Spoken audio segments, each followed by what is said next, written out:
오늘 함께 나눈 하나님 말씀은 우리 누가복음 18장 15절에서 우리 30절까지 말씀입니다. 누가복음 18장 15절에서 우리 30절까지의 말씀.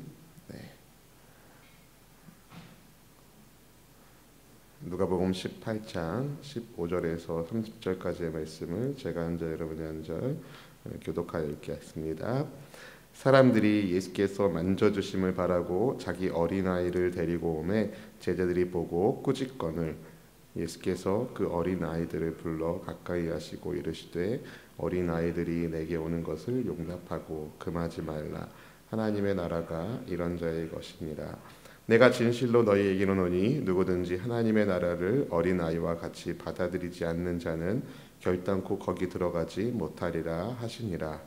어떤 관리가 물어 이르되 선한 선생님이여 내가 무엇을 하여야 영생을 얻으리이까. 예수께서 이르시되 네가 어찌하여 나를 선하다 일컫느냐 하나 하나님 한 분 외에는 선한 이가 없느니라.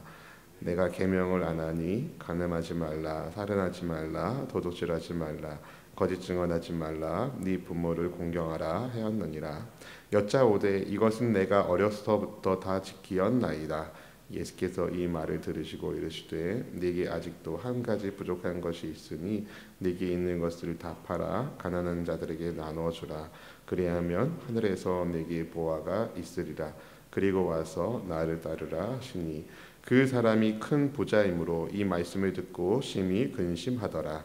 예수께서 그를 보시고 이르시되 재물이 있는 자는 하나님의 나라에 들어가기가 얼마나 어려운지 낙타가 바늘기로 들어가는 것이 부자가 하나님의 나라에 들어가는 것보다 쉬우니라 하시니 듣는 자들이 이르되 그런즉 누가 구원을 얻을 수 있나이까. 이르시되 무릇 사람이 할 수 없는 것을 하나님은 하실 수 있느니라. 베드로가 여짜오되 보옵소서 우리가 우리 것을 다 버리고 주를 따랐나이다. 이르시되 내가 진실로 너희에게 이르노니 하나님의 나라를 위하여 집이나 아내나 형제나 부모나 자녀를 버린 자는 현세에 여러 배를 받고 내세에 영생을 받지 못할 자가 없느니라 하시니라. 아멘. 아멘. 사랑하는 성도 여러분, 하나님 우리 아버지와 또 그리스도 예수께로부터 오는 은혜와 평강이 여러분의 개인과 가정, 직장과 일터를 늘 덮어주시고 보호해 주시기를 축복합니다. 오늘은 이제 하나님 나라에 들어갈 사람이 누군지 우리 예수님이 말씀하시는 본문인데요. 하루는 사람들이 예수님께 자기의 어린 아기를 데리고 왔습니다. 주님께서 만져주심을 바랬기 때문입니다.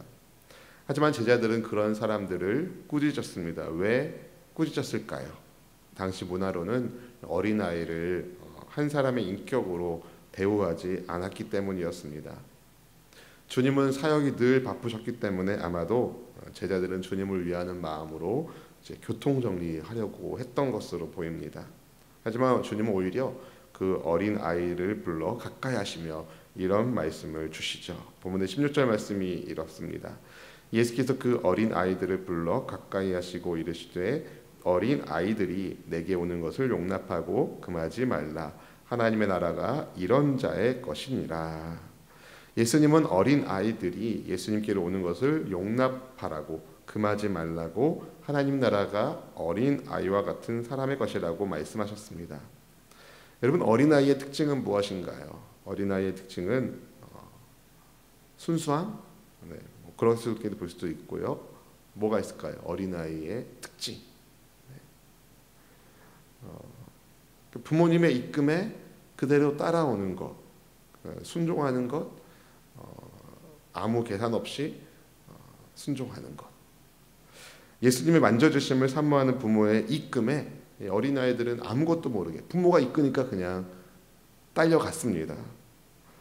본문 17절 말씀에 이렇게 얘기하죠. 내가 진실로 너희에게 이르노니 누구든지 하나님의 나라를 어린아이와 같이 받아들이지 않는 자는 결단코 거기에 들어가지 못하리라 하시니라.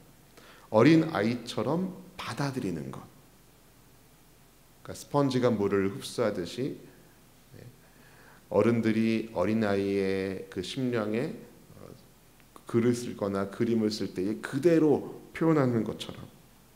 그래서 이제 유아 사역하는 분들은 아시겠지만 그 집안 사정을 그 어린아이를 통해서 많이 듣게 되거든요. 그 순수함 때문에 그렇죠. 예수님은 이 어린아이처럼 그렇게 순수하게 하나님 나라를 받아들인 사람이 하나님 나라에 들어간다라는 말씀을 하신 것입니다. 주님의 만져주심을 사모하는 마음으로 순수하게 하나님 나라 백성으로 그 나라를 받아들이고 살아가는 여러분 모두를 우리 하나님 아버지께서 선하신 길로 인도하여 주시기를 축복합니다.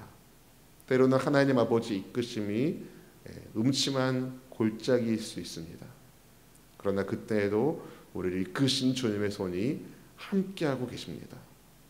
여러분, 사망의 음침한 골짜기를 다닐지라도 해를 두려워하지 말고 주님 손 이끄시는 대로 순종하며 살아가는 저와 여러분들 수 있기를 진심으로 축복합니다. 그리고 어떤 관리가 예수님께 질문합니다. 선생님, 선한 선생님, 제가 어떻게 해야 영생을 얻을 수 있겠습니까? 제가 무엇을 해야 영생을 얻을 수 있냐는 질문에 그때 주님은 먼저 하나님 한 분 외에는 선한 분이 안 계시다며 율법의 말씀을 계명을 지킬 것을 그에게 가르쳐 주셨습니다. 그때 그는 어렸을 때부터 주님이 말씀하신 그 계명을 잘 지켰다고 말합니다. 그가 어렸을 때부터 말씀의 훈련을 받은 사람이라는 것을 알려주는 것이죠. 그리고 그가 경건한 집안 출신이라는 것도 보여줍니다.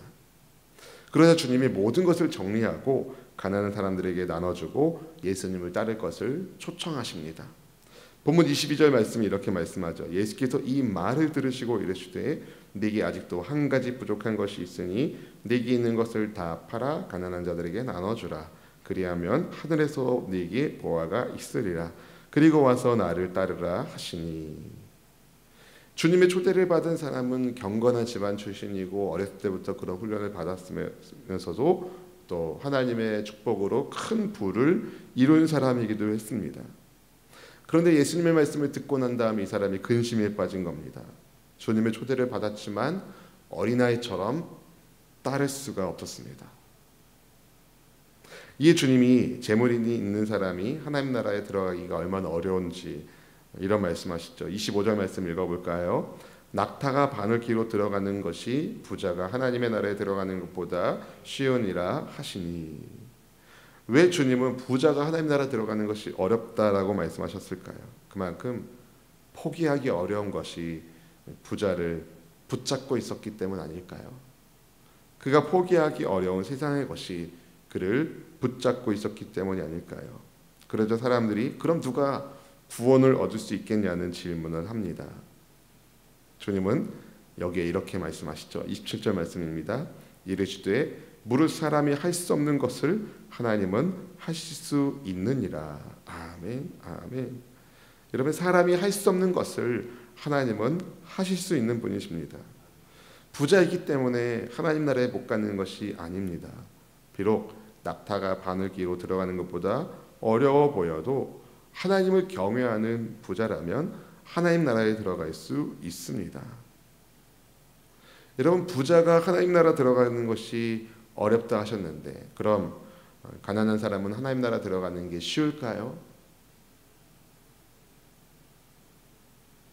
여러분, 하나님 나라 들어가는 것은 다 어려운 일입니다. 부자든 가난한 사람이든 다 어려운 일이에요. 근데 하나님이 하나님 나라에 들어갈 수 있도록 인도하여 주시는 것입니다.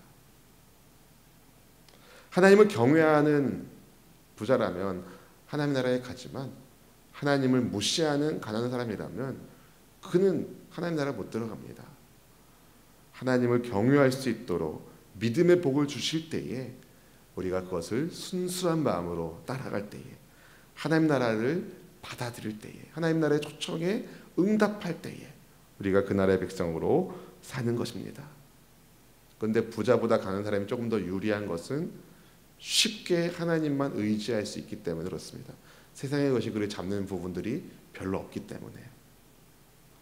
근데 여러분, 내게 있는 소유가 내 것이 아니라 하나님께서 내게 잠깐 맡기신 것임을 인정한다면, 믿는다면 하나님을 위해서 모든 것을 버릴 수 있는 각오가 있다면 그가 소유하고 있는 부를 통하여 오히려 많은 사람들을 하나님 나라 복음에 초청할 수 있지 않을까요? 여러분이 그런 복을 받을 수 있기를 진심으로 축복합니다. 예수님의 말씀을 들은 베드로가 주님을 따르기 위해서 그가 모든 것을 버렸다고 말했습니다. 그러자 주님이 이런 말씀을 하시는데요. 본문의 29절 30절 말씀을 같이 읽어보겠습니다. 이르시되 내가 진실로 너희에게 이르노니 하나님의 나라를 위하여 집이나 아내나 형제나 부모나 자녀를 버린 자는 현세의 여러 배를 받고 내세의 영생을 받지 못할 자가 없느니라 하시니라. 아멘. 하나님 나라를 위하여 모든 것을 버릴 때 현세에서도 여러 배의 복을 받고 내세에서는 영생을 반드시 받는다는 것을 주님이 말씀하십니다. 근데 선뜻 이해하기가 어렵습니다. 아니, 하나님 나라를 위하여 가족을 버려야 된다고요? 여러분, 가족을 버린다는 게 어떻게 이해가 되십니까? 하나님께서 처음 만드신 창조의 공동체가 가정 아닙니까? 또 주님 말씀하셨잖아요. 하나님이 짝지어준 것을 사람이 나눌 수 없느니라. 그러니까 아내를 버린다는 것, 남편을 버린다는 것, 어떻게 그 말씀과 조금 부딪히는 것 같지 않습니까? 여기서 예수님께서 말씀하신 가족을 버린다는 것은 가족을 물리적으로 버리는 것을 의미하지 않습니다. 우리 그 큐티인 묵상집에 보니까 본문 해설을 이렇게 설명하더라고요. 내 욕심대로 가족을 보는 것이 아니라 하나님의 마음으로 가족을 바라보고 대하는 것이 가족을 버리는 것이다.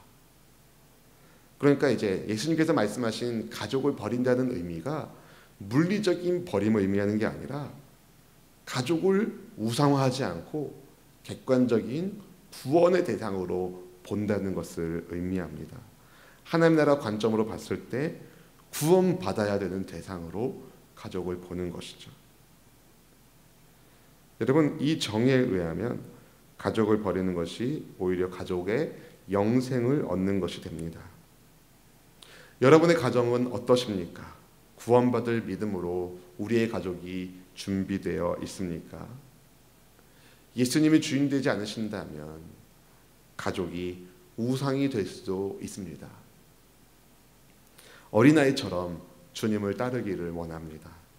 주님이 초대하시는 하나님 나라에 우리가 아멘으로 따른 것처럼 여러분이 가족들을 하나님 나라로 초대하여 그분들도 아멘으로 따를 수 있기를, 가지고 있는 소유로 복음을 전하는 축복의 통로가 될 수 있기를, 가족을 예수님의 마음으로 섬겨 그들 또한 하나님 나라에 들어가는, 하나님 나라의 초대에 응하게 되는 구원의 역사가 있기를 진심으로 축복합니다.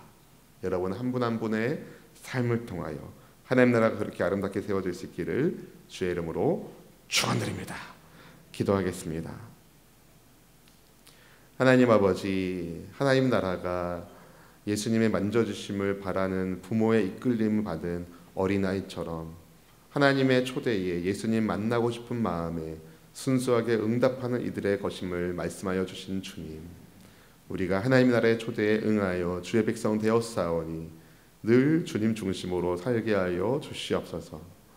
어떻게 해야 영생을 얻는지 우리의 힘이요 우리의 능력이 아닌 하나님의 능력으로 우리가 구원받은 백성이 된 것을 고백합니다. 우리의 허물과 죄를 위하여 예수님께서 십자가 위에서 보혈의 피를 흘려주셨기에 우리에게 영생의 소망이 생긴 것을 잊지 않게 하여 주시고 주님의 은혜에 늘 감사하며 믿음의 길을 걷게 하여 주시옵소서.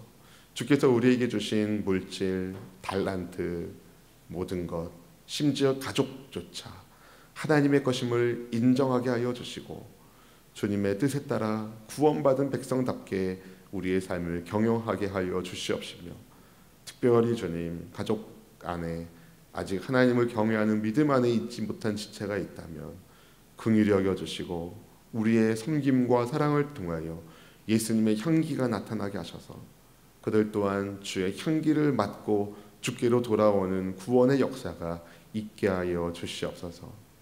코로나19로 인하여 함께 연합하여 예배드리지 못한 지 벌써 20여일째가 돼가고 있습니다. 하나님, 이 땅을 불쌍히 여겨주시고 이 나라 민족을 불쌍히 여겨 주시고 이 세상 열방을 불쌍히 여겨 주시옵소서. 유럽과 아시아 지역과 미주 지역 온 세계 열방이 신음하고 있사오니 하나님이 보살펴 주시옵시고 특별히 가족 친지들이 해외에서 일하거나 공부하고 있는 우리 지체들의 기도를 붙잡아 주셔서 어디에 있었든지 간에 하나님의 보호하심 가운데 있도록 붙잡아 주시옵소서. 하루속히 코로나19가 종식되게 하시고 좋은 치료제들이 개발되어 임상실험에 성공하여 하나님 많은 사람들을 살리는 일이 일어나게 하여 주시사 그 일의 중심에 하나님을 경외하는 믿음이 있게 하여 주옵소서. 주의 뜻대로 우리를 인도하여 주신께 주님께 감사드리며 언제나 함께 하시는 그리스도 예수님의 이름으로 간절히 축복하며 기도하옵나이다. 아멘. 드린 예물 위하여 기도하겠습니다. 하나님 아버지, 주님께 감사하는 마음으로 소중한 물질 구별해 드린 손길 기억하여 주시고 하나님의 뜻대로 사용하여 주옵소서. 하나님이 주신 소유를 하나님의 뜻대로 쓸 줄 아는 믿음이 있게 하여 주시고 30배, 60배, 100배로 더욱 열매 맺어질 수 있도록 동행하여 주시옵소서. 그리스도 예수님 이름으로 축복하며 기도합니다. 아멘.